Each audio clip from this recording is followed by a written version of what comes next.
Hello et bienvenue dans une nouvelle vidéo. Aujourd'hui on se retrouve pour notre Will I Buy It hebdomadaire. Chaque semaine je me rends donc sur différents comptes Instagram pour aller checker les dernières annonces sorties en termes de make-up, skincare, beauté de manière générale et je vous donne mon avis. On commence avec la page Insta de Trendmood et la première chose que je vois c'est une nouvelle collection chez Colourpop en collaboration avec Disney. C'est la Haunted Mansion Collection qui est donc basée, si j'ai bien compris, sur une attraction. Bref, une collaboration entre Colourpop et Disney. J'ai l'impression que ça fait un moment que Colourpop nous avait pas sorti une collection de ce genre. On a donc comme à chaque fois une palette, on a des Super Shock, on a des produits pour les lèvres et on a aussi des paillettes là qui brillent dans le noir. Bon alors ça c'est fun, c'est marrant, j'en aurais aucune utilité mais voilà, c'est marrant, ça rentre dans le thème, ça rentre dans la bonne partie de l'année puisque même si aujourd'hui il fait encore très chaud ici, on rentre quand même tout doucement en automne et donc dans la saison Halloween, donc c'est le bon thème au bon moment. Moi c'est pas quelque chose qui m'intéresse. Colourpop, je suis évidemment intéressée et curieuse, mais je testerai pas les collections comme ça en collaboration parce que j'ai entendu dire qu'elles étaient généralement un petit peu moindres en termes de qualité. La palette voilà, me parle pas particulièrement non plus, donc c'est pas ça que je testerai, mais enfin si vous êtes fan de Disney, et j'en connais certains, ça peut vous intéresser. Ensuite, chez NYX, on a la Fa La La Land Factory Collection. C'est donc leur collection pour les fêtes de fin d'année. Donc là, je trouve qu'on est toujours hors thème, hors sujet, pas le bon moment. Mais bon, voilà, depuis le mois d'août déjà ça sort, donc on sait que ça va continuer à arriver. Je vous cache pas que j'ai pas envie de détailler. J'ai pas envie de détailler. Alors, d'une part parce qu'il y a beaucoup de trucs. Donc voilà, il y a beaucoup de choses. Et là, j'ai chaud, donc j'ai envie de me dépêcher un petit peu à filmer. Et puis de toute façon c'est toujours un peu la même chose, c'est toujours le même principe. Vous avez des petits kits avec plein de rouge à lèvres, vous avez sûrement un ou deux trucs en édition limitée, enfin voilà. Et je vous dis, moi je suis pas dans ce mood encore, donc j'ai pas envie de savoir maintenant ce qu'il va y avoir dans les collections des fêtes. Donc voilà, il y a plein de trucs, comme c'est souvent le cas. Allez hop, on passe. On a un nouveau kit Sephora Favorites, c'est le Perfume Sampler. Et ça, c'est le genre de kit qui est vraiment très bien à offrir si on veut offrir un parfum à quelqu'un, qui est quand même toujours un peu délicat, à moins de vraiment bien connaître la personne, puisque c'est donc un set dans lequel vous avez 16 parfums, 16 petits échantillons de parfums. Bon, échantillons, c'est pas non plus des échantillons qu'on donne gratuitement, il y a quand même un petit peu de quoi faire.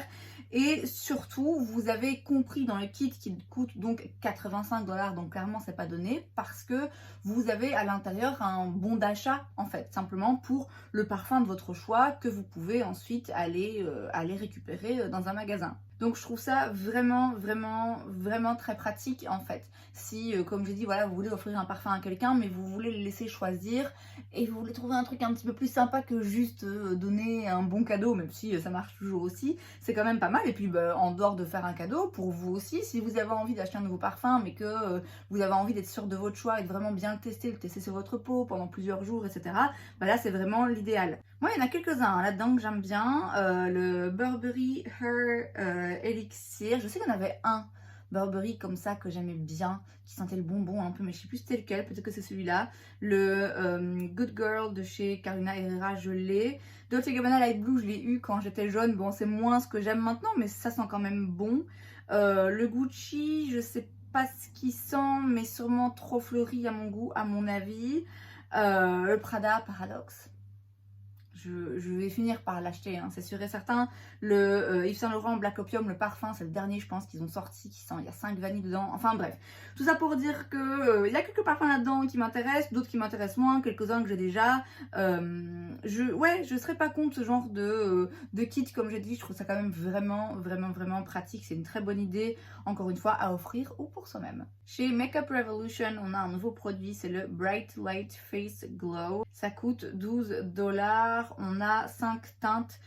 C'est donc un énième dupe du Hollywood Filter de chez Charlotte Tilbury. Je mets des guillemets autour de dupe parce que pour moi c'est plus des imitations et c'est pas un mot insultant, hein, mais disons qu'un dupe pour moi c'est un produit qui fait vraiment la même chose. Or là j'ai aucune garantie que ça fasse vraiment la même chose. Ça se veut être un dupe, c'est le même genre de produit, mais la texture du Hollywood Filter de chez Charlotte Tilbury est quand même très très spéciale.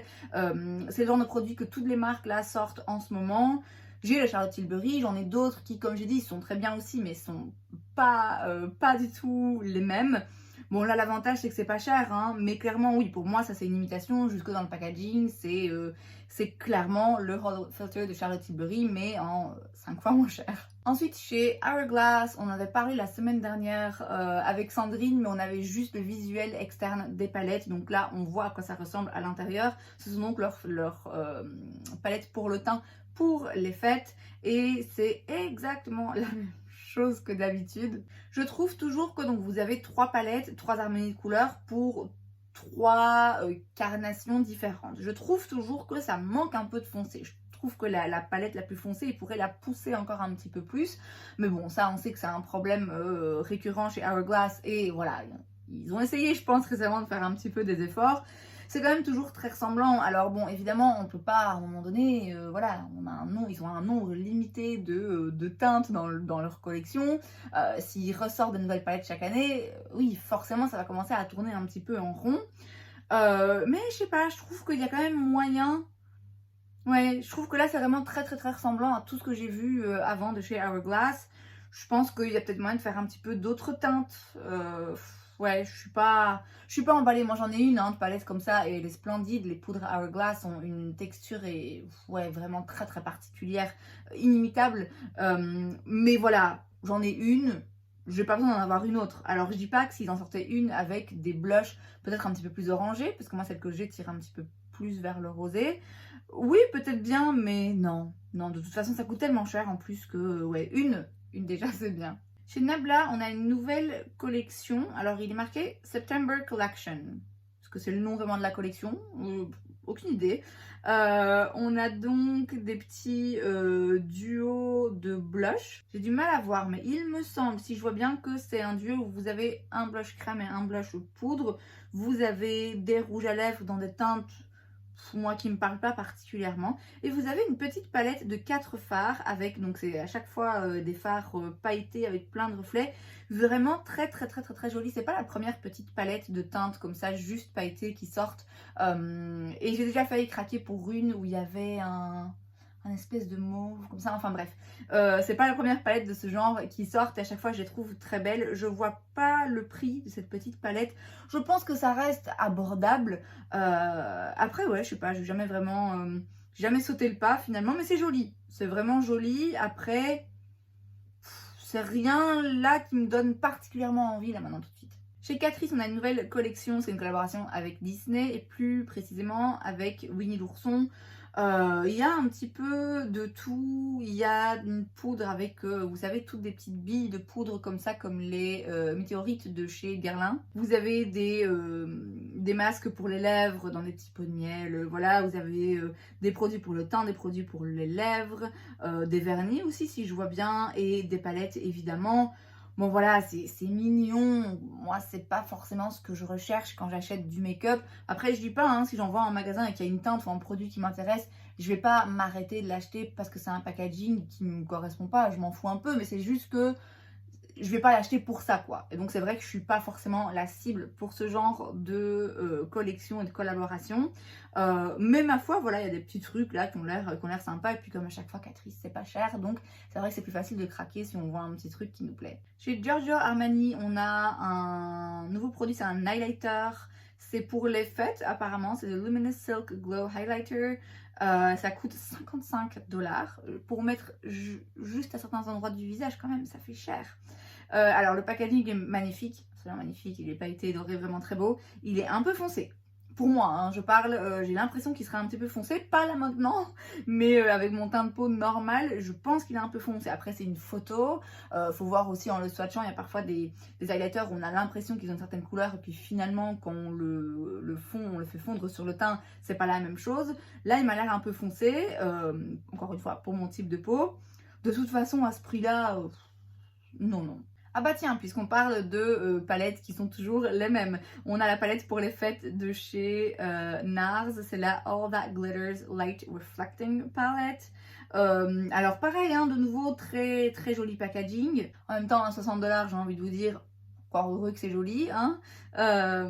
Les poudres à l'intérieur, donc c'est des blushs. Avec des couleurs différentes. Bon, j'avoue, au moins il y a de la variété. C'est vrai que quitte à avoir une palette de blush, autant avoir des blushs vraiment très différents et pas une palette avec 4 blushs rosés. Vous voyez, là vous avez vraiment de quoi faire. Vous avez, je vais pas dire tout, mais presque de tout en fonction du make-up que vous voulez faire. Mais non, moi j'ai une palette hein, comme ça de chez NARS où j'ai 2 highlighters dedans et 4 blushs. Je l'utilise rarement, je pense pas à utiliser les palettes pour le teint. Donc moi c'est pas le genre de produit qui me parle. J'apprécie néanmoins le fait que pour une fois ils aient pas mis Orgasme dans leur palette. Parce que c'est bon là, hein, on l'a tous. Mais non, c'est pas, ça me parle pas particulièrement. Alors on a l'anti-cerne de chez Haus Labs, on en a déjà parlé. Est-ce qu'il y avait peut-être pas d'infos dessus? Encore une fois, il y a des teintes qui me paraissent bizarres. Là, comme ça, à le voir juste en fonction de la photo. C'est la même chose avec les fonds de teint. Hein. Je me rappelle me dire, il y a des teintes là qui ont l'air un peu spéciales. Donc, ils coûtent 32$. Je vais repasser dessus vite fait au cas où on ne l'ait pas mentionné la dernière fois, enfin une des dernières fois. C'est donc un anti-cerne longue tenue, hydratant, clean avec plus de 20 ingrédients, skincare, qui va couvrir, qui va lisser les ridules, illuminer. C'est une couvrance médium qui se construit. Là comme ça sur papier, oui ça a l'air très bien. Moi c'est pas une marque qui me, de nouveau, qui me donne particulièrement envie, donc ça va pas m'intéresser. Ensuite chez Estée Lauder, on a un nouveau produit, c'est le Futurist Skin Tint Serum Foundation. Ils avaient déjà un produit Futurist quelque chose, mais il me semble que c'était un fond de teint hydratant, pas forcément hyper couvrant, mais un entre-deux. Là c'est une Skin Tint Serum Foundation, donc ça va vraiment être très léger en couvrance à mon avis. Il y a un SPF 20 à l'intérieur, ça coûte 53$, vous avez 29 teintes. C'est pas le genre de formulation que j'aime bien personnellement. Le Double Wear de chez Estée Lauder, c'est d'après moi un des plus beaux fonds de teint qui existent sur le marché. Mais ça, oui, je doute pas du fait que ce soit joli, hein, mais je sais que ça va pas être assez couvrant, ça va pas me plaire. Ensuite, chez Sephora, j'ai l'impression qu'il y a beaucoup de choses, non? Ou c'est moi? On a le calendrier de l'Avent, Sephora Favorites. Je détaille pas tout, de nouveau, parce que voilà, je trouve que mi-septembre, même pas mi-septembre, c'est un peu tôt pour parler du calendrier de l'Avent. Comme à chaque fois dans ce genre de calendrier, je vais vous répéter la même chose. Là, vous avez le contenu, vous savez ce qu'il y a dedans. Donc regardez bien et posez-vous la question, est-ce que c'est vraiment intéressant ou pas? Si vous avez déjà la moitié des produits ou si on a une autre moitié qui en fait vous convient pas, vous savez que c'est pas des couleurs qui vont vous aller ou que c'est pas des produits adaptés à votre type de peau par exemple, enfin voilà. À vous de faire le bon calcul, je dirais. Moi là comme ça à regarder vite fait, il y a bien un ou deux trucs où je me dis ah ouais pourquoi pas, mais il y a des choses que j'ai déjà, il y a des choses qui m'intéressent pas. Non, moi je pense pas que ça va valoir le coup pour moi personnellement. J'ai pas le prix, mais c'est toujours des bonnes affaires. Hein, mais voilà, par rapport à la proportion d'articles à l'intérieur qui vont vraiment me servir et des autres où en fait non, je l'aurais jamais acheté de moi-même. Moi ça va pas m'intéresser. Et puis de toute façon, on sait très bien que là ça va sortir, tout le monde va se jeter dessus. Moi je vous dis, j'ai pas envie d'acheter un calendrier de l'Avent maintenant. Quand en novembre je me dirais oh éventuellement je pourrais prendre un calendrier de l'Avent, il n'y en aura plus, donc j'en aurai pas. Donc voilà, c'est un non pour moi. On a un nouveau petit set chez Rare Beauty aussi pour les fêtes. Ça coûte 34$. Vous avez à l'intérieur 2 mini blush liquides et 2 mini highlighters liquides. Ça va pas m'intéresser. Les blushs liquides, j'en ai un de la marque.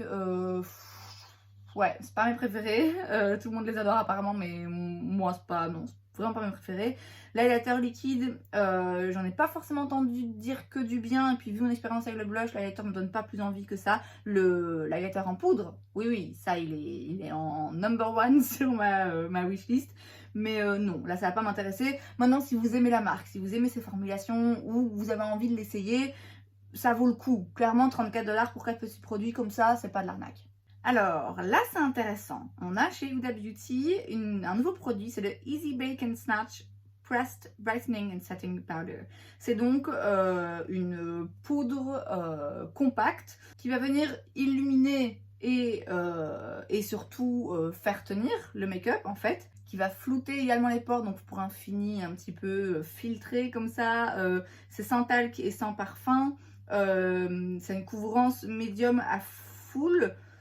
Je pense pas pour autant que ça s'utilise en fond de teint vu les teintes, après à voir. Hein. Ça coûte 38 $, on a 8 teintes. Ah, je suis curieuse un peu. Je suis curieuse un peu quand même, je dois bien avouer, j'aime beaucoup leur poudre libre, qui est parfumée, elle, pour le coup. Je sais que le fait que ça parfumé, ça plaît pas à tout le monde.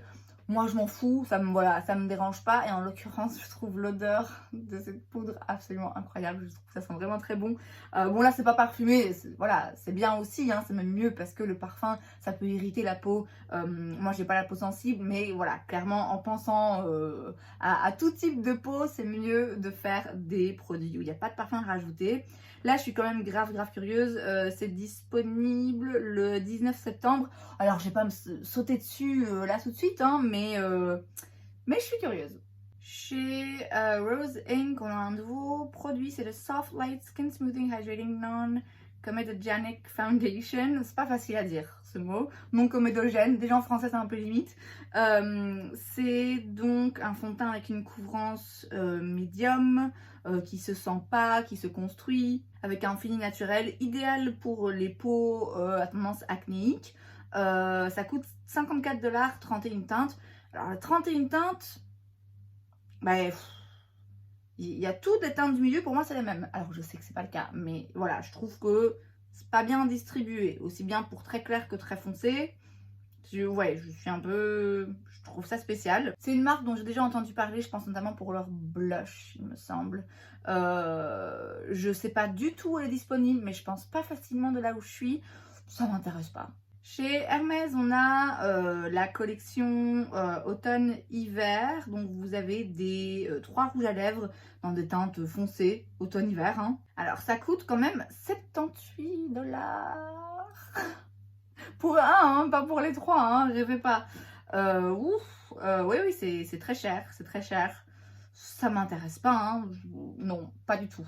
Et chez Holotaco, on a une collection en collaboration avec Safia, où on a donc 5 vernis. Vous avez aussi un kit en édition limitée, tout en édition limitée malheureusement, mais il y a aussi un kit où vous avez une lime à ongles et une pochette, il me semble, un truc comme ça. Mais les vernis, donc, il y en a 5. Il y a certaines teintes qui ont été inspirées par certaines teintes qui sont sorties dans ses vidéos quand elle mélangeait tous les rouges à lèvres et tout. Enfin bref, c'est vraiment une youtubeuse culte qui a fait des vidéos cultes et on retrouve certaines de ces teintes ici. J'ai regardé hier une partie, j'ai raté le début, le live qu'elles ont fait où elles parlaient de la collection et tout. Et ouais, j'ai quand même un petit peu envie pour le côté très iconique en fait de cette collaboration, et puis les couleurs sont sympas, elles sont vraiment originales et je me dis ce serait l'occasion de reprendre d'autres vernis Holotaco. Ça fait un moment que j'en parle, un moment que je me dis je voudrais bien quand même en reprendre quelques-uns parce qu'ils sont vraiment pas mal, ils sont très spéciaux. J'ai du mal à trouver des équivalents, surtout des vernis pailletés avec holographiques et tout. Donc je me dis que ce serait l'occasion de prendre peut-être pas toute la collection mais quelques vernis de cette collection et du coup de m'en reprendre d'autres. Mais ouais, j'ai peur des frais de douane en fait. J'ai fait une commande Holotaco il y a longtemps. J'avais pas eu de frais de douane, j'avais eu de la chance, j'étais passée entre les mailles du filet, mais ouais, c'est toujours un peu à double tranchant. Donc à voir, pas impossible que je me prenne un ou deux vernis de cette collection. On passe maintenant sur la page de Point Click Vibes. On a tout d'abord une collection chez Essence en collaboration avec Mickey Mouse. Bon, bref. Une collaboration avec Disney, hein, encore une fois. Vous avez des palettes, vous avez des produits pour le teint, pour les lèvres, pour les ongles, des petits accessoires. Après, c'est vrai que Essence, c'est pas cher. C'est un peu hit or miss. Il y a vraiment des choses que je trouve incroyables dans cette marque. Il y en a d'autres où clairement, même pas cher, voilà, on peut quand même passer son chemin. Mais je veux dire, comme j'ai dit pour la collection Catrice, je suis pas a priori contre si je passe en magasin et que je vois un ou deux trucs et je me dis tiens ça a l'air sympa, mais je vais pas l'acheter parce que c'est une collaboration avec Disney, de toute évidence, voilà, moi c'est pas quelque chose qui me parle. Après voilà, c'est mignon, c'est pas cher, ma foi pourquoi pas. Chez Pharmacy, on a deux nouveaux petits sets. On a tout d'abord un petit set où vous avez deux baumes à lèvres. Vous avez le goût, goût, on se comprend, pomme et mangue. Et vous avez aussi un petit trio de leur Green Clean Balm. Donc c'est leur baume démaquillant. Il paraît qu'il est vraiment très bien. Je voudrais bien le tester, mais c'est pas encore fait. Et là, vous avez 3 senteurs. J'arrive pas à voir si les 3 se vendent d'office ensemble dans un kit ou si vous pouvez du coup les acheter séparément.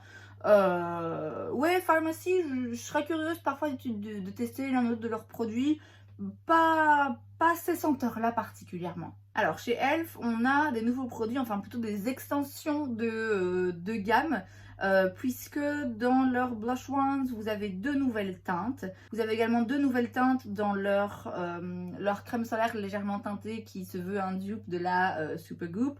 Et vous avez aussi 4 nouvelles teintes dans leur Halo Glow Filter qui est donc un dupe du Charlotte Tilbury, là, le Hollywood Filter. Donc ils ont simplement rajouté des teintes de produits qui existent déjà.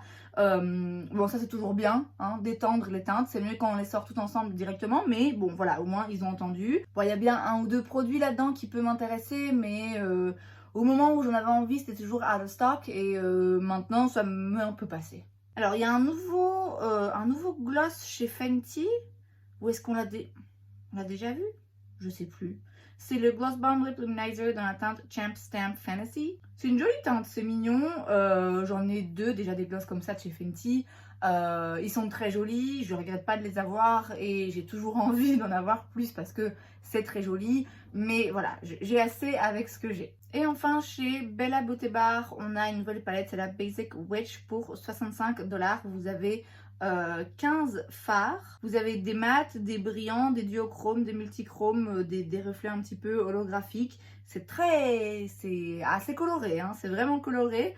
C'est intéressant, je trouve, comme harmonie de couleurs. Voilà, c'est définitivement voyant. C'est pas le genre de palette dont moi je raffole de manière générale. Il y a des brillants là, enfin des fards métalliques brillants qui ont l'air vraiment très jolis. La marque, j'en ai déjà entendu parler, mais j'avais en tête que c'était moins cher. Parce que là, on se rapproche d'un prix de Nona quand même. Donc moi, ça m'intéresse pas. Mais je reconnais que l'harmonie de couleurs est différente. Et tout en étant un peu quand même dans le thème automne, ça apporte un twist quand même, je trouve, à ce thème intéressant. Après, c'est juste que voilà, je sais que j'utiliserai pas forcément ces couleurs très souvent. Et c'est donc tout pour cette vidéo, j'espère que ça vous a plu. Si c'est le cas, n'hésitez pas à laisser un like. Vous pouvez aussi vous abonner à ma chaîne parce que c'est gratuit, donc pourquoi pas. Et moi, je vous vois la prochaine fois. Bye!